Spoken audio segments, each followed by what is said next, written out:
What's going on, everybody? I'm Matt Harmon. Welcome to the Yahoo Fantasy Forecast, and it is a hell of a day to talk ball. Most of Week 11 is in the books. Hell of a slate here. Hell of a day to talk ball, as it always is. But a special guest here joining me to talk a little ball today here on Sunday. It is our guy, John Daigle. Daigle, what's up, buddy?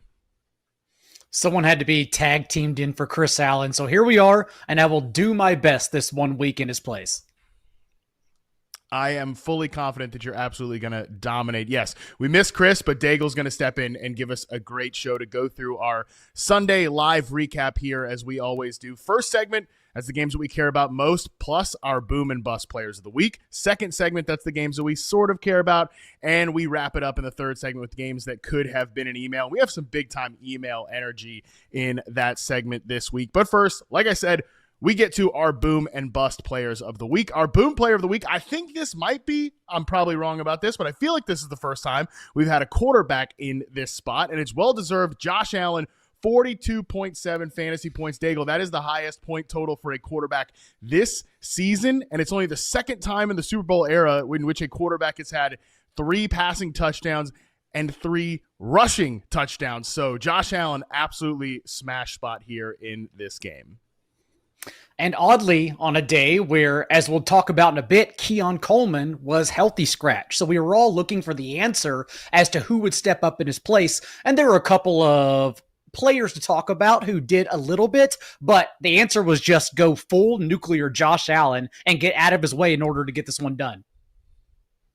And the game started with a little shovel pass interception that was very 2018, 2019 coded Josh Allen. So even in a game where there was a couple of, I don't know about this type moments for Josh Allen, he has an absolutely spectacular game. Like I said, it's the highest scoring quarterback game of the season. He actually now owns 2 of the highest scores for quarterbacks all year. His week 1 game, where ironically Keon Coleman was the hero of that game in the fourth quarter against the Ravens, that's the 3rd highest scoring fantasy point total of the season. So Allen, 2 of the top 3 scores so far this season. But what goes up must come down. Our bust player of the week is Ja'Marr Chase with 4.5 points. Now, Daigle, if you average his 2 games against the Pittsburgh Steelers, it looks like 2 really solid fantasy performances because he dominated against them on the Thursday night a few weeks ago.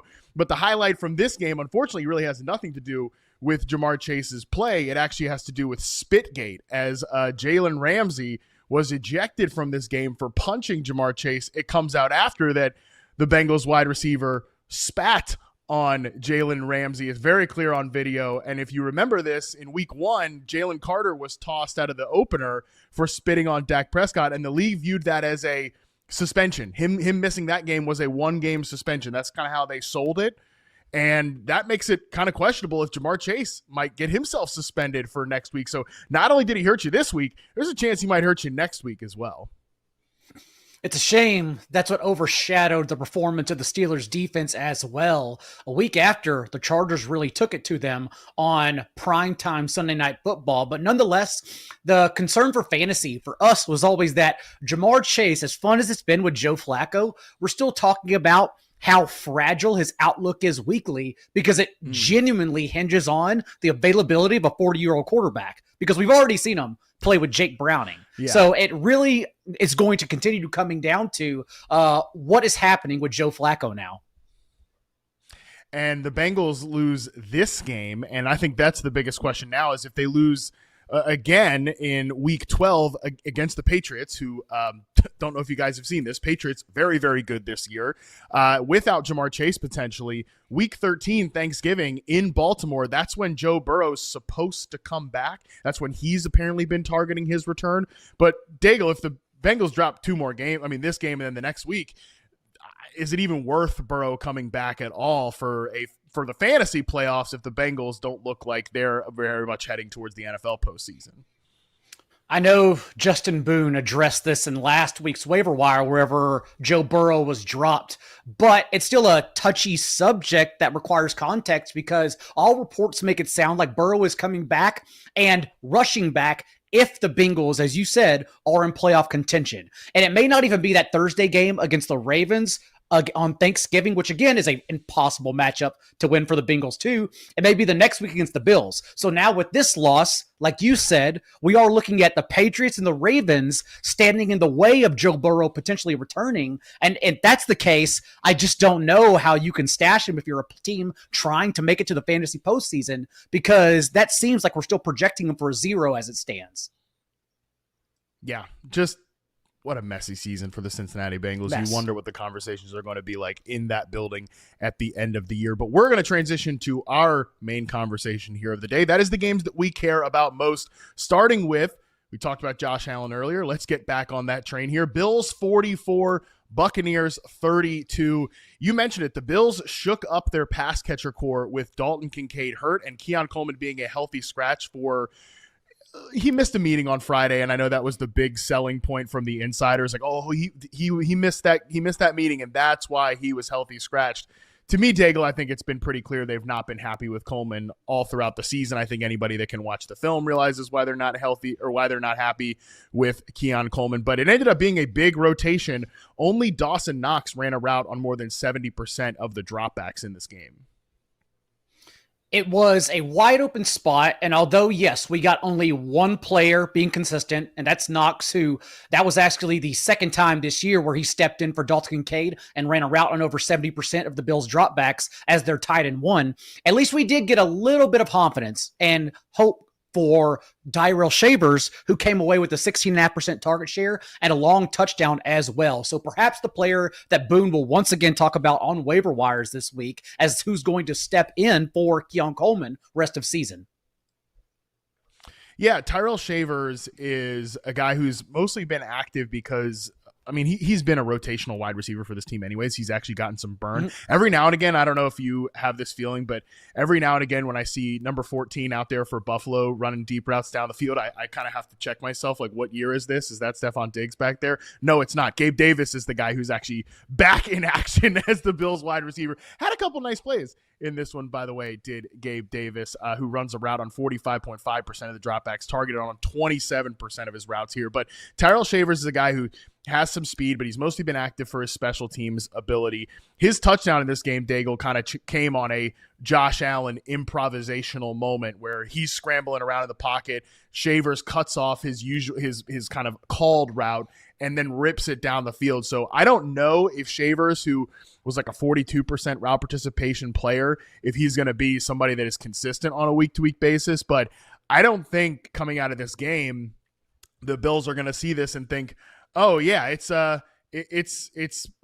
let's get back to Keon Coleman. Let's get back to what we were doing before. I think they come out of this game feeling pretty good about what some of these guys like Shavers and other players showed here. And it's the reason we targeted Keon Coleman to begin with in the offseason. Just looking for a young receiver and an open target tree with one of the best quarterbacks in the league. And as we've discussed so far to this point, it has not been Coleman, and it was not one of the names we are familiar with to step up in his place, as in a Josh Palmer, Curtis Samuel. It's at least a new, fresh name that we haven't seen, so we don't know his ceiling yet, which is why he'll be an interesting addition this week. Yeah, no question. Will be an interesting addition. Meanwhile, James Cook, obviously, big performance here, both as a receiver and as a rusher. He had another one of those kind of Josh Allen. It gets a good matchup on, I think it was Anthony Nelson in coverage James Cook got, and it's just like, okay, well, that's unfair. James Cook is going to roast every single time in that situation. But really good performance from a Bills offense that I think needed it. Do you have any kind of, coming out of this game, do you feel better about this Bills offense, or just is it a week-to-week proposition with the personnel they have right now? If you ask the Khalil Shakir manager, I'm sure they are still frustrated that he still doesn't really step up as their true wide receiver one, because that's not the type of player he is without Keon Coleman. So it's really just going back, as it's always been, to Josh Allen and James Cook. And then they are looking for other role players, as we talked about, to continue stepping up as they trend towards another AFC championship deep playoff appearance. Yeah, Khalil Shakir minus 0.14 yards per route run. I think that's the first time I've seen something like that in a minute. Negative yards per route. Not great. I mentioned this, I think, on the preview show. Khalil Shakir, 46% of his targets coming into this week were at or behind the line of scrimmage. So listen, when 46% of your targets are at or behind the line of scrimmage, sometimes you're going to get tackled behind the line and you're going to have that negative yards per route mark, which is not ideal. On the other side of this game, I actually think this is perhaps the bigger fantasy story here on the Buccaneers side. Sean Tucker kind of takes over the Buccaneers backfield. And we had wondered on the preview show with Boone whether this was going to happen here because we saw some positive runs from Sean Tucker, the first running back on the season to clear 50 yards rushing against the New England Patriots defense last week. Had a couple of nice moments. He touches the ball 21 times to 12 for Rachaad White, and he rushed for over 100 yards, 2 touchdowns, 19 carries against this Bills defense. Most of his production came on outside the tackle runs, and he also caught both of his targets for 34 yards and a touchdown, while on 2 of my fantasy benches, may I add, in this performance. So happy to see that for Sean Tucker. Wish I'd played him in a couple leagues, Daigle. Shouldn't be too shocking considering this was a player who even last year has an overall RB1 finish under his belt. That's why everyone went into the offseason and best ball and drafting him in the very last round, thinking that maybe he could eventually spring up for a role. And he deserved this role given that Rachaad White had not separated himself and really made any explosive plays since Bucky Irving's been out. We did get a photo. It could be AI generated. I'm not convinced till I see Bucky Irving on the field again, but we at least did get a photo from practice that Bucky Irving may be back. So it is an awkward time now for Sean Tucker, but at least he delivered in a spot that running backs do deliver in. And that's really my takeaway from this game. It should be about Josh Allen scoring 6 touchdowns, right? But it's actually the fact that the Bills defense continues to lack speed and continue to struggle against the run. Coming into this one even, they were top 5 and 5, 10, and 20-yard run the rate of those plays gained. And Sean Tucker and Rachaad White, who has 50 rushing yards, really just have their way yet again, despite a big loss here for the Bucs. Yeah, it's a great point that coming out of this one for Buffalo, it's just that defense is it's such a bad omen going into the playoffs and everything that just, it doesn't feel great that they're going to have that defense and be able to make a run in the postseason, no matter how Josh Allen plays. And obviously we saw him play great in this game, despite a couple of weird moments, as I mentioned, but that defense looks like it's something that's going to hold them back. You mentioned the AI potential generated photo of Bucky Irving. I will give a shout out to Greg Allman, who covers the NFC South for Fox Sports. He's covered NFC South teams for a while. He was fully, I saw him, the picture. He was the one that took the picture. And then there's a picture. Someone took a picture of him taking the picture, and he is fully like laid out on his back with the camera on his chest at an angle like this, if you're watching. So, I mean, Greg apparently got a real photo. Yeah, shout out to Greg. I would still like to see a photo of Bucky Irving holding today's newspaper. Or something that can prove that was a real thing that happened. But what's the takeaway with Sean Tucker? Because you mentioned it's an awkward time for this to happen with Bucky Irving potentially returning next week. And this is all kind of in the background of the Bucs passing game having another kind of, I would say, volatile performance. Do you think there's any way that Tucker can still be involved even when Irving gets back in the mix here?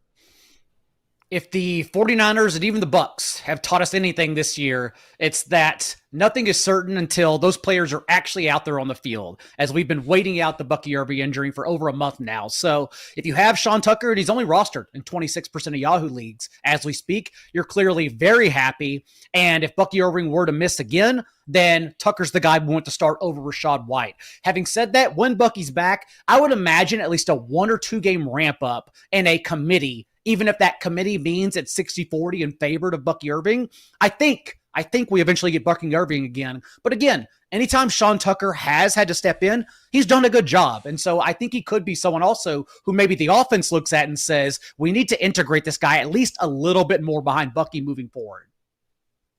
That's kind of my takeaway too, because this game, this rushing game was like a little up and down even to start the year with Bucky Irving there. So I wonder if they view Tucker as somebody that can just kind of give them a second pitch and, again, maybe help out an offense that in the passing game right now, 28 attempts for 173 yards, 1 touchdown, 1 interception for Baker Mayfield. He was awesome as a rusher, 7.8 yards per carry, had a number of critical scrambles, but he did lose a fumble as well. So it's just been a little bit up and down in this Buccaneers passing offense of late, which is kind of to be expected when they have Emeka Egbuka and then just a cast of reserves. Chris Godwin also might be back next week, which I think will probably send Sterling Shepard, who led this team in receiving, by the way, with 54 yards.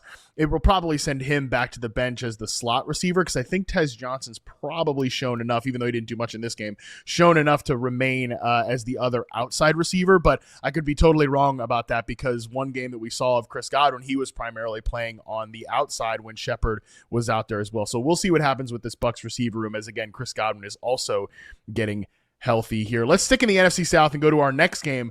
One that, I mean, I did not see this one coming. I mean, maybe I could see the Panthers winning it, but winning 30-27 here on the back of a Bryce Young game that was absolutely electric. Couple of stats about Bryce Young.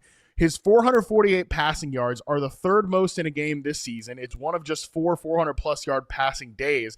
The previous season high allowed by the Atlanta Falcons, who I know Bryce Young tore up last year, but this year they've been a pretty good pass defense. The previous season high was 259 yards allowed to Drake May. So hand up, Daigle. After a week of not, being encouraged about this Panthers passing game, putting Tet McMillan in the coping corner, which does not look good for Boone and I right now. I did not see this Bryce Young game coming whatsoever. I was even asked in the Yahoo Start Sit Q&A I do every Friday at 4 p.m. Eastern, so many questions about Tet McMillan. And like the two of you, I did not have any amount of confidence, especially the way the Falcons have handled wide receiver ones when they've been at full strength. And yet a multi-touchdown performance, just a true breakout from Tet here. And it's just odd because there was really no signal or rhyme or reason for Bryce Young to have casually the best game of his entire career. It just kind of happened out of nowhere. Yes. It seems like he's very good at making a late season push to convince the organization that he has enough to bring him back the next year. But then we see the first 8 games and it's like, oh yeah, this is still the Bryce Young we've all come to know through 3 seasons. Just a very weird time for this type of performance. Maybe it is truly just when everything looks as bleak as possible, that is when Bryce Young is at his best. And Daigle's not exaggerating. This was the best game of his career by EPA per dropback, 0.58 EPA per dropback, the best of Bryce Young's career. It was also only the third time of his career where he averaged over 9.0 air yards per attempt. And that was another interesting takeaway to me here, is that after a full week of questions, both on the internet and reporters asking Dave Canales, like, what's up with the lack of downfield passing game, as if Dave Canales is just not calling plays where routes go 15 plus yards down the field. After a full week of those questions, the Panthers had 6 pass catchers go for 20 plus yard receptions in week 11. That included 4 completions of 15 plus air yards, all of which came on first down, by the way. So they leaned against their tendencies when they've been the most run-heavy team in the NFL. They came out and threw it on first down. They had a 36-yard touchdown to Xavier Legette. They had a 29-yard completion to Tet McMillan, a 21-yard completion to Jalen Coker, and a 25-yard completion to Mitchell Evans. So again, just going away from tendency here and throwing it down the field on first down. And that's kind of, I like that they got a lot more guys involved here. This was actually one of McMillan. It was a 27% target share, which just goes to show how dominant he's been from a target share perspective. But it's one of his lowest target share games in a while. But the fact they got these other guys activated here, I think that helps as well. The Falcons had only allowed 54 yards per game to opposing wide receiver ones. McMillan, as you said, walks away with 130. Not only that, but it's actually the first Xavier Legette game where he's separated this year too as a true wide receiver too. He had the 90 yards and a touchdown against the Jets earlier this season, but we all know when they had Sauce Gardner, the Jets would push targets to wide receiver twos away from Gardner's side. That's also why Ryan Flanoy had over 100 yards against the Jets also, because they were pushing targets to the other side. So for Legette to pop up here and a target tree that we just haven't even got enough production as of late to see if it is Legette who is their true wide receiver 2 or Jalen Coker, it at least stands out. And I don't know if it's sustainable at all. It's probably not, but at least we can say this is the first game in a long time that Bryce Young actually won, not Rico Dowdle, because it's been the other way around all year. Yeah, Rico Dowdle did have one of those explosive plays in the receiving game, run after catch sort of situation from him. But again, I don't think that Legette or certainly Coker or even Mitchell Evans, although he is an interesting tight end from a dynasty perspective, I don't know if any of these guys are going to matter from a fantasy standpoint. Like you mentioned, Xavier Legette had that 90-yard game against the Jets. He had 180 yards through the course of the season. It's like that was not going well for Xavier Legette. I don't know that these guys are going to be consistent fantasy factors, but if they can step up and allow Tet McMillan to move around a little bit more, they're doing some fun stuff with Jimmy Horn where they're using him as a full speed motion option to just create leverage for McMillan. That's how you weaponize a guy like this who's in that true X receiver role. So just having other threats in the pass game, I think can be good for McMillan, and I think it can be good for Bryce Young, but I am skeptical that this performance is sustainable just because it's not been good essentially at any other point this year. But they will play the Niners defense in week 12, which is a very friendly matchup for pass catchers. So I think there might be some sustainability at least for next week. Let's flip it over to the Falcons side of this, where the theme here is injuries for the Atlanta Falcons. Michael Penix left this game with a knee injury, and then Drake London left this game very late with a knee injury as well. Ian Rappaport and Tom Pelissero reported that Michael Penix is believed to have aggravated the same knee injury he had earlier this season. That bone bruise in the same knee kept him out of one game. He's got more tests coming, but there is concern he's going to miss some time. We've seen Kirk Cousins play football this year. Daigle, what is your opinion on the Kirk Cousins experience in the year of 2025? We've only seen it one time, and it was oddly against the Dolphins, which is a defense that does blitz a lot. So as someone who is immobile like Kirk Cousins, it's slightly concerning. And really all we're asking, all we want is for him to keep Drake London upright. If Drake London is not playing, then we are very concerned about the Falcons offense as a whole. But if Kirk Cousins and London are out there moving forward, we really just want him to keep London healthy, since with Penix the past month, London was rivaling to finish as a top 3 wide receiver the rest of the way. Yeah, and even this game, he cleared 100 yards pretty quickly and stayed on that for a while, of course. So we'll monitor Drake London's health. I don't think we've seen any reports about that. I've seen some speculation of what it could be, but we'll have more updates on that on tomorrow's show. Otherwise, if you're a Bijan Robinson manager, you did get one goal line touchdown to Tyler Algier, but you got 2 of your own. So no complaining this week for the Bijan Robinson folks out there. Let's go to the final game that we really care about. Rams 21, Seahawks 19. Seattle lost it on a final play missed field goal after what was a Sam Darnold disaster game in this one. 4 interceptions for Sam Darnold, multiple not so ideal moments. But let's talk about the Rams here first. Daigle, when you open up the Rams box score, when you watch this game, what are your big takeaways here? That they still, and Stafford got it done in a otherwise very tough matchup. We've seen the Seahawks defense leak points only before their bye when they were completely banged up, similar to the Ravens defense before their bye. Otherwise, though, Seahawks been it pretty tight. And so for Sean McVay and the Rams to still get the job done, and honestly, it goes to the same side too. Credit to the Seahawks to have 4 interceptions and still nearly pull it off. I just think we see these two teams play again, perhaps in the playoffs too, because they both showing they're contenders and can win these tight scripted games when nothing else goes right for them. Yeah, my instinct coming into this game is that it was going to be a little bit of more of a low-scoring game. I mean, 21-19 is not a pathetic score by any means, but I figured it wouldn't be this fantasy barn burner, and that's kind of what we got here. Puka Nacua leads the Rams with 7 catches for 75 yards. Colby Parkinson, shout out to us for mentioning the Colby Parkinson revenge game, 13 personnel narrative. The Rams played 36%, 13 personnel, which is a little bit lower than they were the 2 games prior where they were over 40%, but nevertheless, this was a big tight end game. Devontae Adams did get a touchdown, but it was on a 1-yard reception, his only catch of the day, despite having 8 targets in this one. So the Seahawks defense is just no joke, man. They're going to make good teams look mediocre from an offensive standpoint, and obviously we saw the week prior, they're going to make bad teams look absolutely unplayable for long stretches of the proceedings. So anytime you got someone going against that Seahawks defense, they're in a little bit of a tough spot.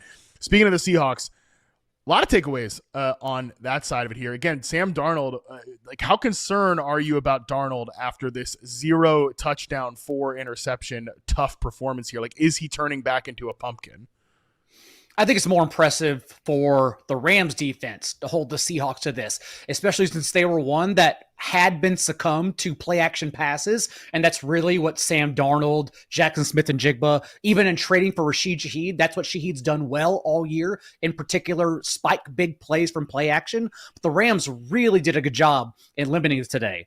We know what the talking head storyline shows will say tomorrow about Sam Darnold not being clutch and yet again coming up short in the biggest games. But I really just think it's a great response from LA. And now we go back to the well with Seattle and ask, how are you going to respond the next time you see this team?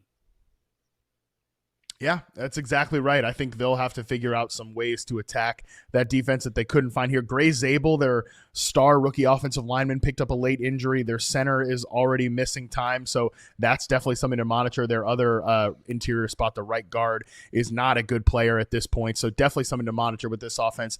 The other update that we got here, in addition to the fact that we know what it looks like now when they have to get into a heavy drop-back situation, A.J. Barner is the number one tight end. He can catch 10 balls in one of these games where they're having to open it up from a passing game standpoint. We also know now what it takes for Kenneth Walker to get a goal line touchdown, Daigle. It has to be in the situation that we saw here in the pure hurry up, less than 3 minutes left to go, and Cooper Kupp gets tackled on the 1 yard line. And because they're in the hurry up, they can't sub out personnel. They couldn't get the A.J. Barner tush push. They couldn't get Zach Charbonnet. They couldn't even get George Haloney or one of these other guys. They got to leave Kenneth Walker on the field. He gets to plunge in a 1 yard touchdown out of the shotgun. And it's the second time now in the last 3 games where we have seen them favor Kenneth Walker a little bit more at the goal line. So far to date, he's been a very poor short yardage runner. He's more of an upright, explosive kind of guy. But to sneak in on this one over Zach Charbonnet, don't know if it's a signal, but at least a little more confidence in Walker's favor, given that to this point, ask anyone who starts them every week, including myself, it has not been fun in fantasy to roster either Walker or Charbonnet. No, it is not. And again, A.J. Barner, 10 catches in this one, no tush-push touchdowns. So there was that. All right, that is going to do it for the games we care most about. Now let's get into the games that we sort of care about here, starting with Broncos 21, Chiefs 19. The Broncos now have won 8 straight games. They are in the driver's 22, Broncos 22, 22, Chiefs 19 here. The Broncos now are in the driver's seat for the AFC West. The Chiefs are in a little bit of a trouble spot to even get into the dance at this point. They got to really go on a run here. My takeaway from this game, Daigle, was that the Broncos' ancillary players stepped up. Troy Franklin, clutch reception to put them in the position to kick the game-winning field goal.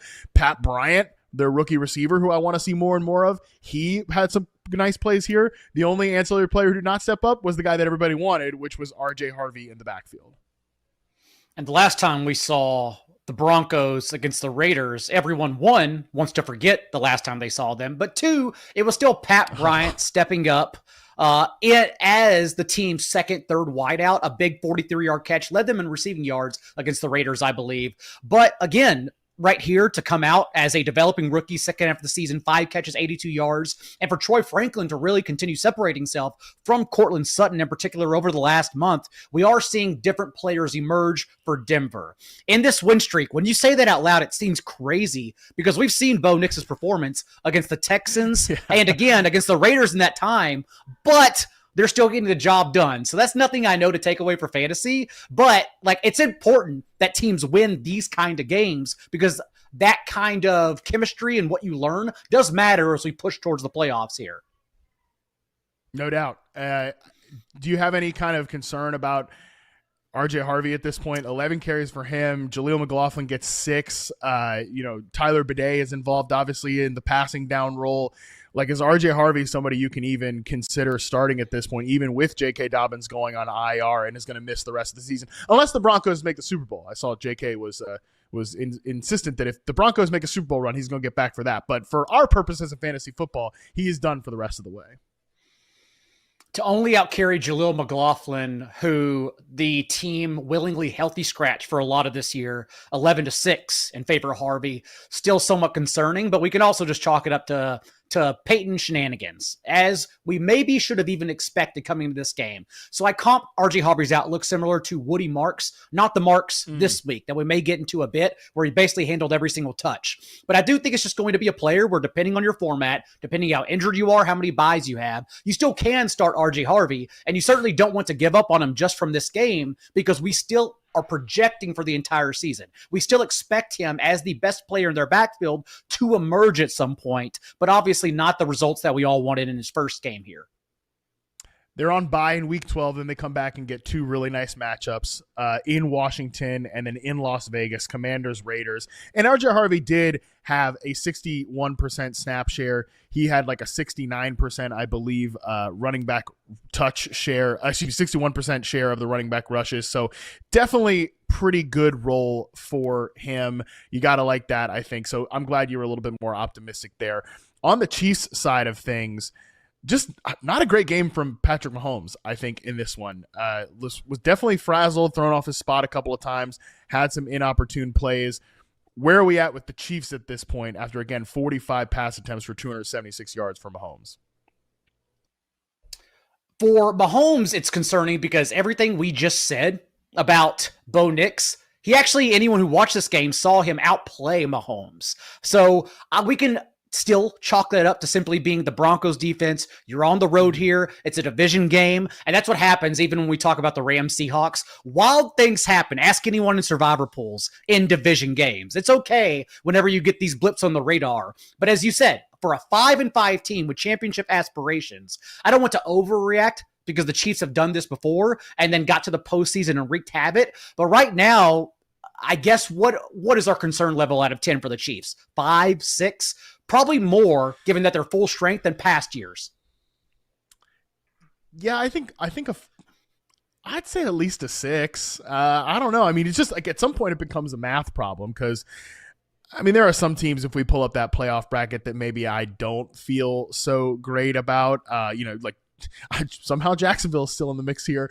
6-4, big win from them today. We'll talk about it later. But regardless, at some point it just becomes a little bit of a math problem for them. They've got to start pulling out some of these games. And the schedule going forward for Kansas City, again, they play Indianapolis in week 12. Obviously, the Colts coming off a bye. Cowboys, Texans, Chargers. It's not until like week 16, Titans, that I'm like, all right, that's when I'm definitely taking Kansas City. I think all of those will be close competitive games. So obviously, again, from a fantasy perspective, this is a little bit of a boring team to talk about because you're probably starting Kelsey at tight end. You're definitely starting Rashee Rice, even though you didn't get a good game out of him here. But it's more about are the Chiefs cooked from a playoff perspective? 76% of the people in our YouTube chat say yes, the Chiefs are cooked. They're a little bit more concerned than you are, Daigle. That's for sure. I think people are just tired of talking about the Chiefs, and I don't blame them. Fair enough. We all know what's going to happen here. The Chiefs are going to get to the postseason. They're going to get points, and Patrick Mahomes will then do what he does with them, and they will win. If anything, the one fantasy narrative here is that we can drown out Rashad Smith moving forward. We're crossing our fingers for a little post-bye bump, but even without Isaiah Pacheco, again, no carries to Kareem Hunt's 100% of their running back usage in terms of carrying the ball. So nothing to see here. Yeah, weird. 7th round running backs don't just come in and take jobs away from NFL veterans like crazy. I can't believe it, especially guys who used to be converted receivers. Okay, next game up here. Bears 19, Vikings 17. Season low 50% completion rate for Caleb Williams in this game. But Daigle, watching this one pretty closely, this is one of those days where you can point to both some Caleb misses and drops from the pass catchers. PFF logged Moore with one, Burden with one, and Durham Smythe with one this week. I think you could maybe give Burden a second one there. But good news on the Luther Burden side of things. He did supplant Olamide Zaccheaus for the first time as the top slot receiver on the team. He ran a route on over 60% of the dropbacks. Again, didn't result in a big day or anything, but season high 22 routes after besting his previous season high of 20. So a little bit of a shakeup in the Bears receiver room, but a rocky day overall for this passing game as a whole.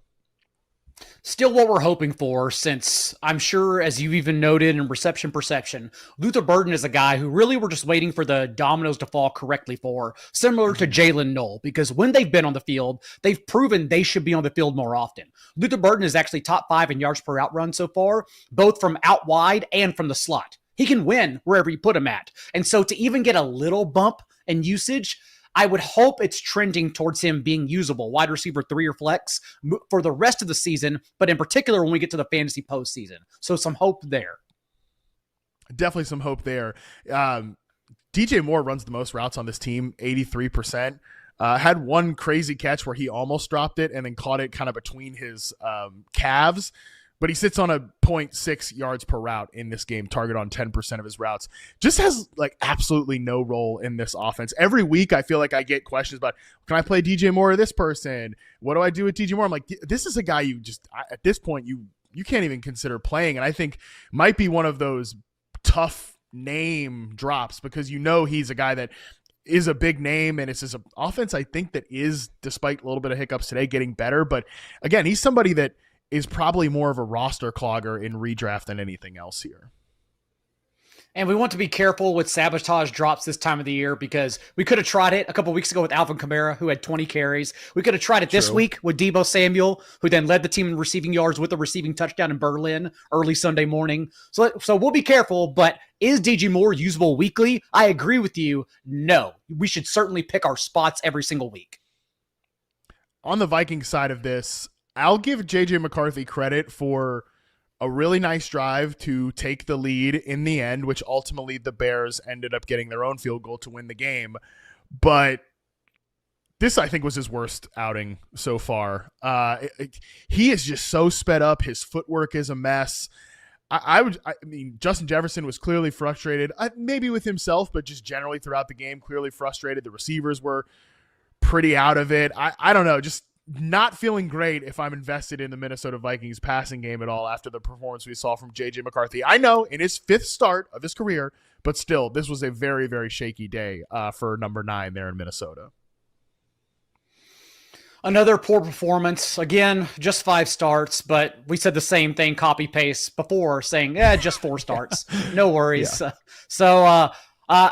Again, I'm certainly concerned about J.J. McCarthy moving forward. This may just be an issue where we go into the offseason hoping they do different things, but right now really dragging everyone else down with him. T.J. Hawkinson has been droppable for over a month now. What we really lost was some big plays from Jordan Addison, who did have, like you said, a big drop, so kind of did this to himself. Mm-hmm. But even then, to have at least 1 turnover so far in every game McCarthy's had, that's the real bugaboo here and the key to really getting this team over the hump. So the Bears are the opposite end, where the Bears, unlike last year's Bears with Matt Eberflus, the Ben Johnson Bears find ways to win, even if it's not pretty. And that's what happened in this game. Exactly. Well, good news for the Vikings passing game. They get the Packers in Green Bay next week, and then they get the Seahawks in Seattle in week 13. So the schedule does not get any better for this young quarterback that they are grooming here. Speaking of the Packers, that's our next game up here. Packers 27, Giants 20. Packers, good news, bad news. They get this game. They get this win. But Josh Jacobs was lost after 11 snaps due to injury. Schefter says it's not a season-ending injury. Okay. Well, I'm glad it's not season ending, but there's a big difference between is it good news or is it season ending? The Packers just can't stop losing their best players, man. Elton Jenkins on the offensive line, Josh Jacobs now, Tucker Kraft, obviously, Jaden Reed. Like, these are, again, their best players on offense other than their quarterback, Jordan Love, who was also injured at one point this game. I know everybody wants to be mad at Matt LaFleur, wants to call Jordan Love overrated, but I just can't keep hammering this point enough. Like, this offense has been so banged up throughout the course of the season. It's been really rough, and I genuinely don't know what direction they go from here either. What are your thoughts on replacements here? I mean, Emmanuel Wilson's been like the guy that's kind of stepped up. Chris Brooks had some moments today. I would guess Emmanuel Wilson's the guy who takes some burn here from Josh Jacobs. But this run game, and I don't know if it's because Jacobs has been hurt all year, but this run game has been a little mid all season long too. And I think LaFleur has been a little bit too stubborn to stick with it at times. That's one thing I think you can certainly criticize LaFleur on is the stubbornness and overcommitment to the run game. But this unit has not been great because the offensive line and some of these investments like Jordan Morgan on the offensive line and Aaron Banks, who they paid a bunch of money to in free agency, those players have not worked out on the interior. And it was in a pinch in place of Josh Jacobs, but at least we saw whenever he left the game, it was still Emmanuel Wilson who handled 100% of their running back carries, 93% of the snaps the rest of the way. So I think they go to him. But again, that was a short turnaround. They might have a different game plan moving forward. And as we continue waiting for one player to emerge, maybe at least we got Christian Watson continuing to get healthier now, a month straight active and making big plays here in this game as well. Yeah, shout out to Christian Watson, snagged both of his end zone targets, one from Malik Willis, who did have to step in here for a moment in replacement of Jordan Love, but still snagged both of his end zone targets, ran around on over 70% of the dropbacks, did a little bit more movement between slot and outside today. I think that's encouraging. I just can't say enough of how impressed I've been with Christian Watson's play this year. We're still not even 12 months away from his ACL tear, which he tore this January, and he has played really well. Maybe not fully healthy Christian Watson just yet, but he's made some big plays in tight coverage, which is something at the start of his career I was a little critical of his work there, but he's certainly made some big plays this season, so that's been good to see from him. Meanwhile, on the Giants side of things, the internet's attempt to get me excited about this version of Jameis Winston was kind of a nothing burger. 0 touchdowns, 2 turnovers, 6-point YPA.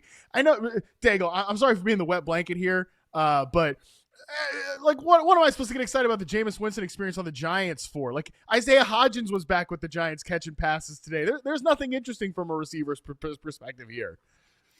Yeah, we know enough about the Jameis Winston experience, even just going to last year, that really the type of coverages that he's really struggled against is unsurprisingly zone coverage, which the Packers blend on 75% of their snaps because Jameis Winston is not a diagnoser. Jameis Winston sees you one-on-one and lights it up. That's why also he had success against the Broncos last year, but not Jesse Minter's Chargers, because it really just depends on the type of defense. So was not expecting much here for the Giants passing game. If anything, I leave even more upset than I thought I would be, because under Mike Kafka, we did get Devin Singletary goal line carries over Tyron Tracy. So just another backfield to be confused about for the rest of the year.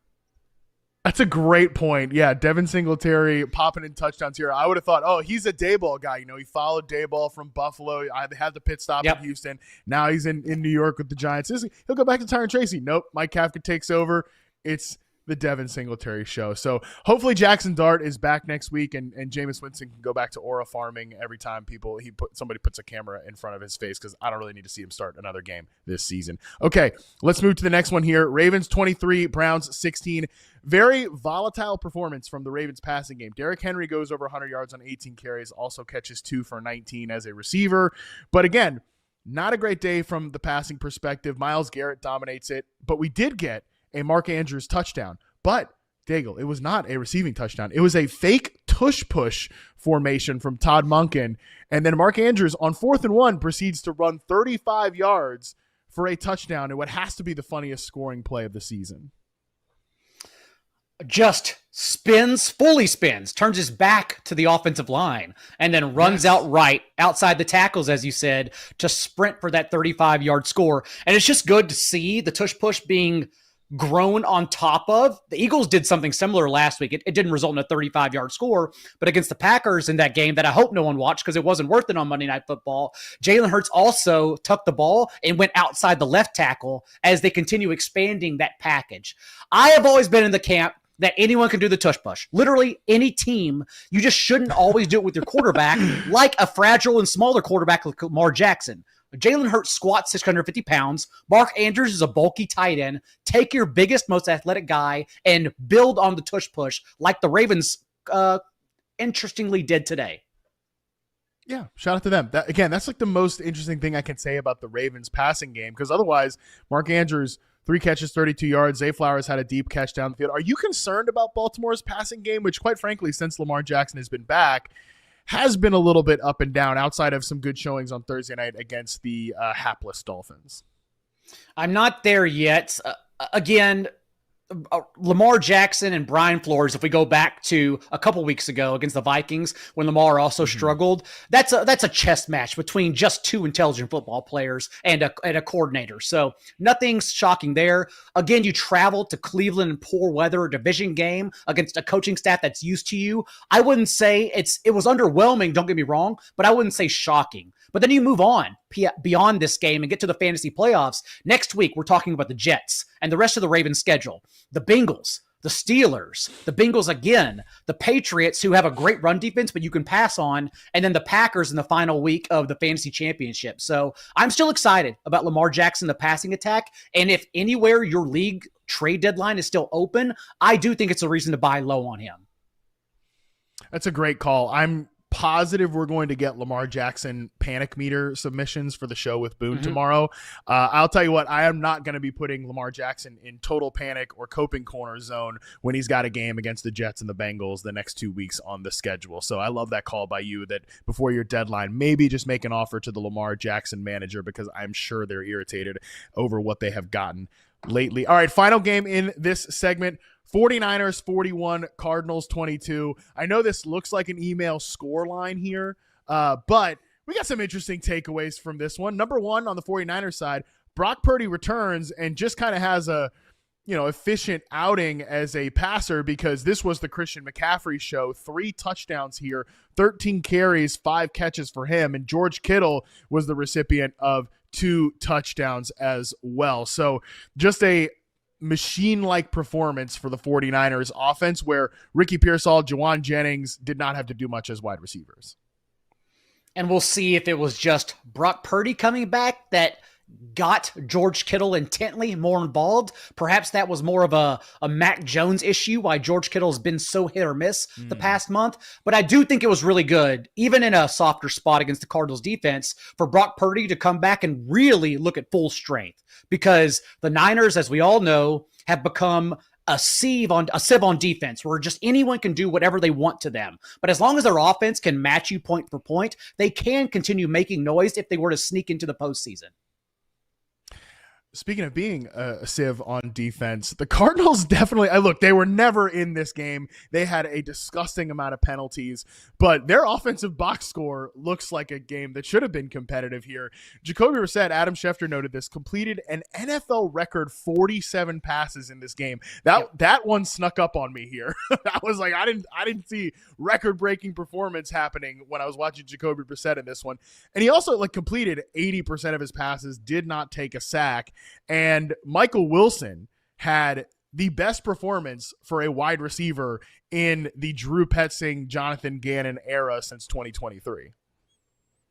What a wild performance by the Cardinals offense, who really have become Joe Flacco and the Bengals. Like, if you need fantasy points and garbage time or in soft spots against poor defenses like they did against the Cowboys, you call on Jacoby Brissett and all the playmakers here, as he's continued making Trey McBride a player who you could project even better than Brock Bowers rest of season. Michael Wilson comes in for, as you mentioned, 180 plus receiving yards, which was the most by any receiver in any game all year long. Not to mention the NFL record Brissett set with those 47 completions. So just wild numbers that I would not have expected, especially without Marvin Harrison Jr. all across the board. But that's what they are. They are the Arizona Bengals, and it's wonderful. Dude, as like a slight Marvin Harrison Jr.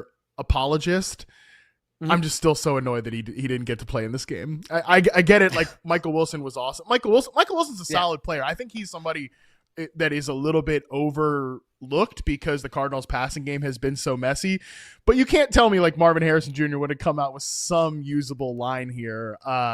He always makes it interesting in his own right.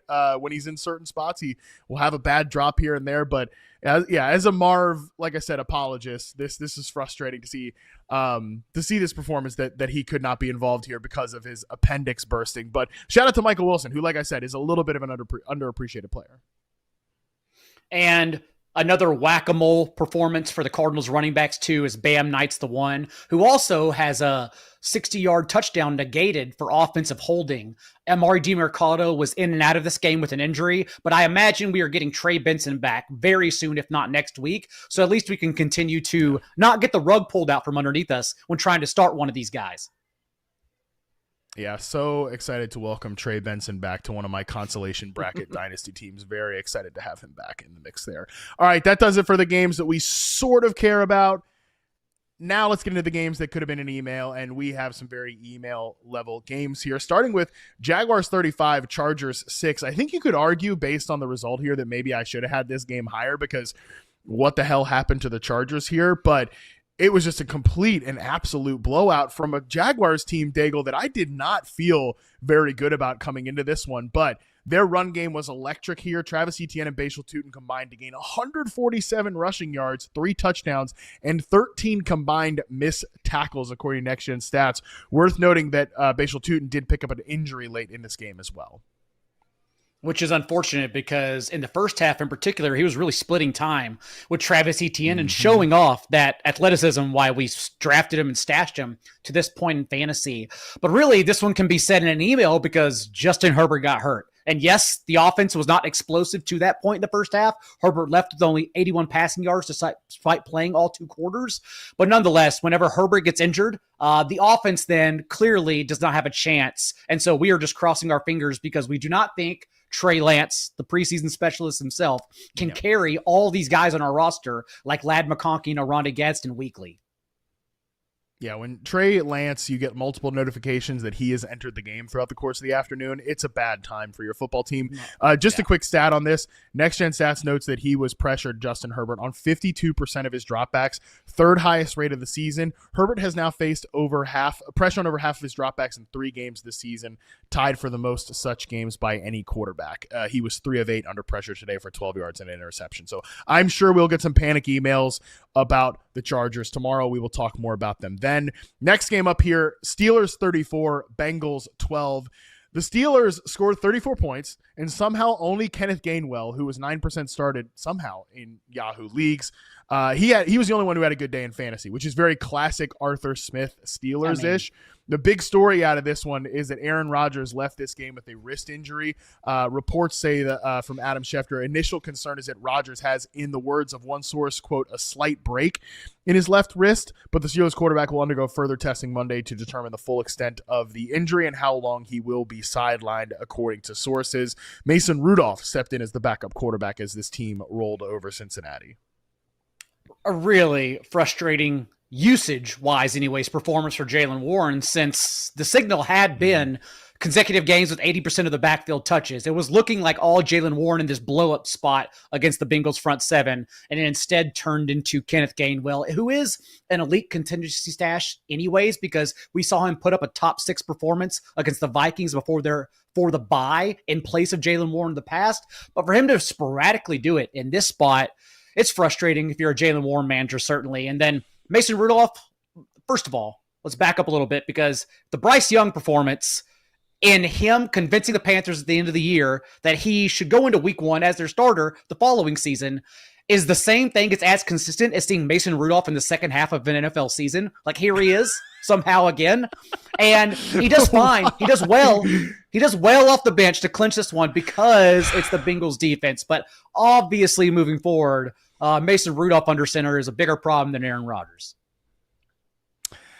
Steelers get the Bears, which is a pretty good matchup for a pass game, and then the Bills and the Ravens the next 3 games. So we'll see. We already have a DK Metcalf panic email. That was the first one of the week that came in, so we'll be talking about these Steelers more tomorrow. Anything to say on the Bengals besides the Spitgate discussion that we had earlier with Jamar Chase?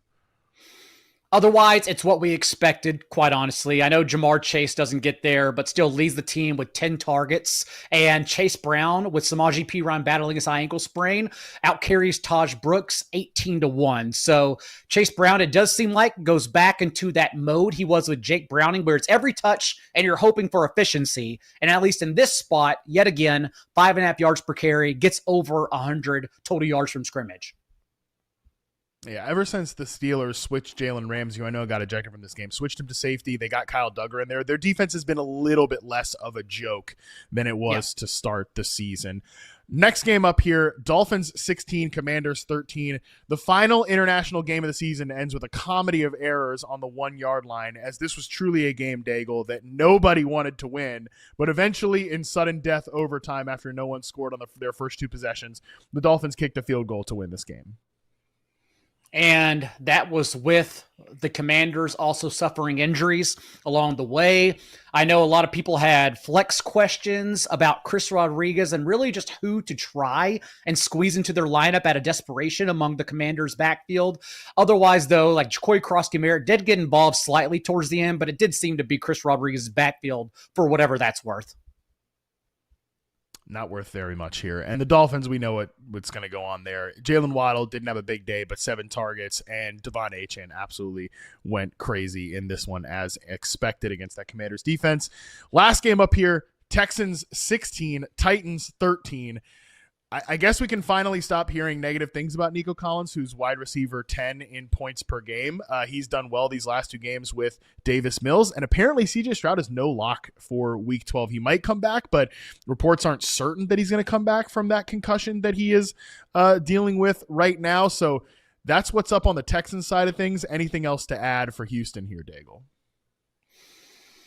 For the Texans to return from their bye, and I know they experienced injuries, including the Calvin Ridley, as you mentioned, season-long absence now. But really to not improve in any way for Tennessee is definitely unfortunate as they continue to find something to build on with Cam Ward. Kimray DK also injured in this game. So, yeah, Davis Mills will probably get another start, and they have won back-to-back games. But I think the big takeaway here is Woody Marks truly get emerging. Last week was the fantasy performance we wanted, but to really separate himself with another start in this game and to outcarry Nick Chubb 18-3 stands out immensely for a player we're projecting to be an RB2 rest of the season. Yeah, definitely good to see that for Woody Marks if you're starting him in fantasy. And yeah, from the Tennessee side of things, is anything interesting going to happen with this team the rest of the way? Probably not. Calvin Ridley played 1 snap after coming back from the hamstring injury. He's now out for the season with a broken fibula. Probably going to get cut in the offseason, be a free agent into his 30s at this point, coming off a really, really rough season for Calvin Ridley. Van Jefferson leads the team in route participation and targets. Van Jefferson, 93% of the routes, 7 targets. That's where the Tennessee Titans are right now. And that is where we are going to end this show here. Daigle, appreciate you stopping by. Oh, yeah. Anything else to add there? Probably not worth stopping down for, but there is a universe. If we want to say anything positive for the Titans, there is a universe where Cam Ward, Elika Yomenor, and Chimere DK are exciting. It may not be this universe. We may be removed from it, but it's a world that's happening, at least maybe in 2026. Oh, it's always worth stopping down for alternate reality theories here when we're reaching into the universe at this point, especially for any hope for the Tennessee Titans, which that's like several multiverses, I think, removed from this one. But we'll see what they do in 2026. Daigle, appreciate you stopping by. Thanks for doing this, buddy. Tell the people what you're working on this year that they can check out every week. At @JDaigle on Twitter, and then, of course, at Establish the Run, where Justin Boone and I will cross-reference each other. He gets it out earlier than me. I like to look and see if I have any blind spots for my waiver wire there. And then I know he double-checks just to cross his blind sites as well. So we all enjoy listening to each other. I'm just really happy I got to stop down and record with you this year, Matt. No doubt, man. And you can check out Daigle on the Yahoo Fantasy YouTube channel on Fridays at 4 p.m. Eastern, I believe, 1 p.m. Every Pacific, Friday, 4 p.m. Eastern, I will be there for your start sits. There we go. So when you're in the YouTube chat watching these live shows and I'm just completely ignoring you, Daigle is a man of the people, so make sure you're watching his show on Fridays on our YouTube channel. But that is going to do it for us today. We will be back on Monday. Justin Boone joins me for the Panic Meter show. I'm sure there's tons of panic in the streets after week 11. A lot of injuries, a lot of strange performances. So you can always find my tweet, MattHarmon_BYB, if you want to respond there. But the best way to get in is to email us, fantasymailbag@yahoosports.com. You guys are absolutely crushing it with especially the written messages right now, but voice memos, videos are encouraged as well. So make sure you get those in by 3 p.m. Eastern on Monday as we go live 5 p.m. Eastern on YouTube. Until then, we are out.